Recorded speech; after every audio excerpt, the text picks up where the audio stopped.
equal amount of psychosis and survivability.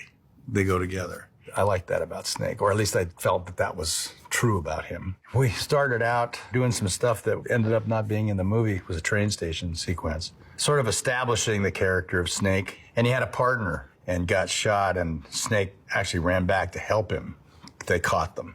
It was a redeeming quality is what we were showing there. John Carpenter decided, correctly so, that Snake didn't have any redeeming qualities. So I only cared about, pleasing John and hopefully trying to capture something, that was going to fit into his vision. We had done Elvis together, and we just automatically sort of had a quick language amongst ourselves. John said, go, see what you come up with. Thinking about that character, it was futuristic stuff, The black and white was much more interesting than green fatigues, as if the war had taken place in a sort of a burnt-out winter area, so it was all black and white. But then I got to thinking about the snake, and I thought it was, a cobra with its tail going down, because there was going to be this one scene where he's going to be in the arena fighting. I just thought it was appropriate to put the tattoo right on him, right up front. Just took the tail and let it go south.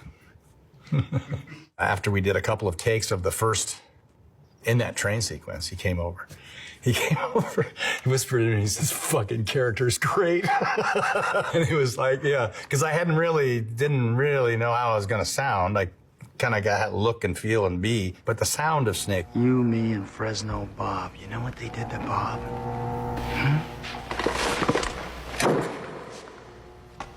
You want to see him sprayed all over that map, baby? Where's the president? I mean, when there was Lee Van Cleef was playing the role of Houck, and so because of that, for me, I guess it just kicked off that sort of whole Lee Van Cleef, Clint Eastwood, Western world. I just always felt Snake was only talking to himself.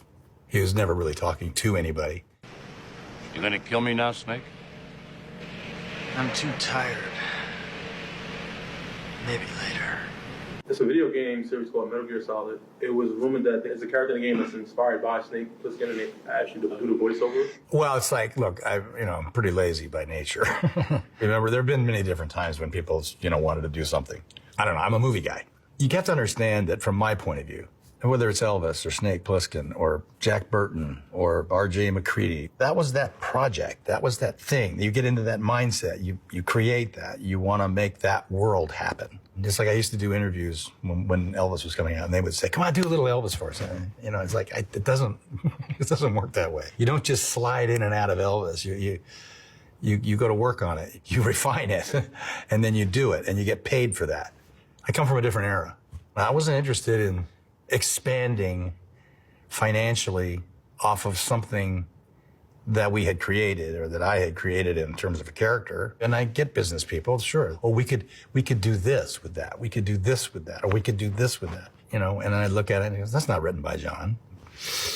That doesn't smell right. John's not here to do this with. Why am I? I'm not going to do that. Let's go do something new. Let's go do something fresh.